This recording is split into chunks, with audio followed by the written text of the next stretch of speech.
नमस्कार। प्रादेशिक समाचार के साथ मैं सानू शर्मा। सीएचसी सभागार पासीघाट में कल बाजरा विकास पर जागरूकता कार्यक्रम सह प्रशिक्षण आयोजित किया गया। ईस्ट सियांग जिला कृषि अधिकारी द्वारा आयोजित प्रशिक्षण में राज्य के 9 जिलों ने भाग लिया। कार्यक्रम की अध्यक्षता करते हुए ईस्ट सियांग जिला उपायुक्त ताई तागू ने वर्तमान अनिश्चित जलवायु में सुपरफूड और लचीले फसल के रूप में बाजरा पर जोर दिया गया।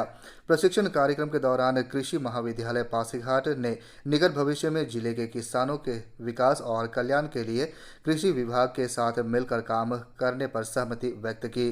भारतीय किसान मोर्चा के अध्यक्ष दुंगोली लेवांग ने भी विभागीय अधिकारियों से गुणवत्तापूर्ण बीजों की खरीद और किसानों को बीज का समय पर वितरण करने का आग्रह किया। गृह मंत्री अमित शाह ने आगामी मानसून में बाढ़ प्रबंधन की समग्र तैयारियों की समीक्षा के लिए आज नई दिल्ली में उच्च स्तरीय बैठक की अध्यक्षता की। श्री शाह ने देश की 12मासी बाढ़ समस्या को कम करने के लिए एक व्यापक नीति तैयार करने के लिए दीर्घकालीन उपायों की भी समीक्षा की।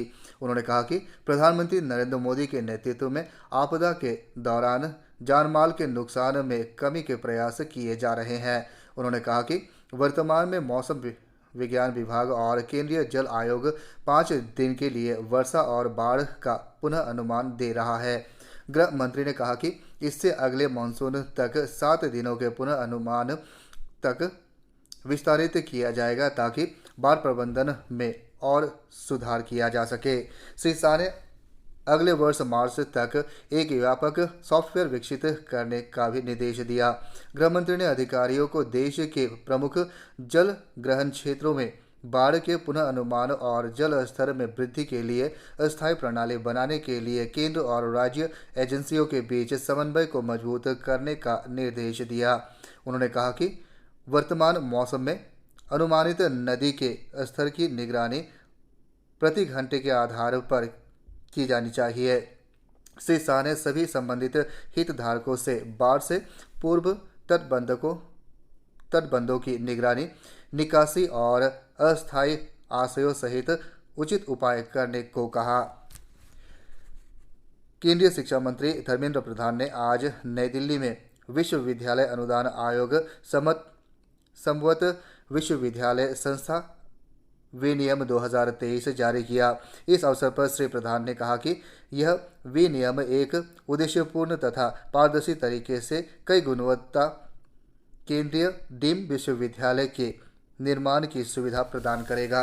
उन्होंने कहा कि ये विनियम विश्वविद्यालय को गुणवत्ता और उत्कृष्टता पर ध्यान केंद्रित करने, अनुसंधान इकोसिस्टम को मजबूत बनाने और हमारे उच्च शिक्षा परिदृश्य को बदलने की दीर्घकालीन प्रभाव डालने के लिए प्रोत्साहित करेगा। श्री प्रधान ने राष्ट्रीय शिक्षा नीति 2020 के साथ समय पर किए गए इस सुधार के लिए आयोग की सराहना की। संबद्ध विश्वविद्यालय संस्था शुल्क संरचना, सीटों की संख्या आदि के संबंध में नियमों और विनियमों का पालन करेंगे। ये संस्था शुल्क में रियायत और छात्रवृत्ति प्रदान करेगा तथा सामाजिक और आर्थिक रूप से वंचित वर्ग से संबंधित मेधावी छात्रों को सीट आवंटित करेगा। ग्रामीण विकास मंत्रालय ने कहा है कि इस वर्ष लगभग 78% पारिश्रमिक भुगतान आधार से जुड़े भुगतान प्रणाली ABPS के जरिए किया गया है। मंत्रालय ने बताया कि राज्य इस भुगतान प्रणाली को 100% अपनाने के लिए लाभार्थियों तक पहुंचने के उद्देश्य से शिविर का आयोजन करेंगे। मंत्रालय ने सभी राज्यों से कहा है कि काम के लिए आने वाले श्रमिकों से आधार संख्या देने को कहा जाए, लेकिन नहीं होने पर उन्हें काम देने से मना नहीं किया जाए।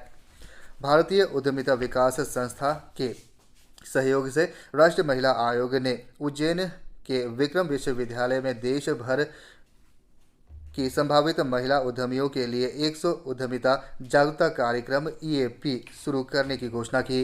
देश भर में आयोजित होने वाले 100 में से पहले EAP का शुभारंभ मुख्य अतिथि मध्य प्रदेश के राज्यपाल श्री मंगूभाई पटेल और महिला एवं बाल विकास मंत्रालय के राज्य मंत्री डॉक्टर मंजूपारा महेंद्र भाई द्वारा राष्ट्रीय महिला आयोग की अध्यक्ष श्रीमती रेखा शर्मा, भारतीय उद्यमिता विकास संस्था के महानिदेशक डॉक्टर सुनील शुक्ला और राष्ट्रीय महिला आयोग के सदस्य सचिव श्रीमती मीनाक्षी नेगी सहित अन्य गणमान्य व्यक्तियों की उपस्थिति में किया गया।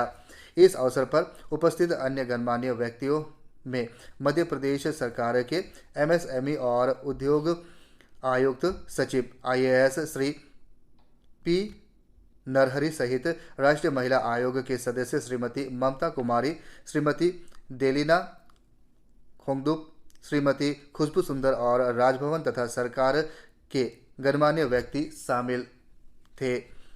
तीसरे खेलो इंडिया विश्वविद्यालय खेल आज शाम संपन्न होगा। समापन समारोह वाराणसी में IIT बनारस हिंदू विश्वविद्यालय के tennis techno stadium pavilion ground में होगा। इसी के साथ ही यह समाचार बुलेटिन समाप्त हुआ। नमस्कार।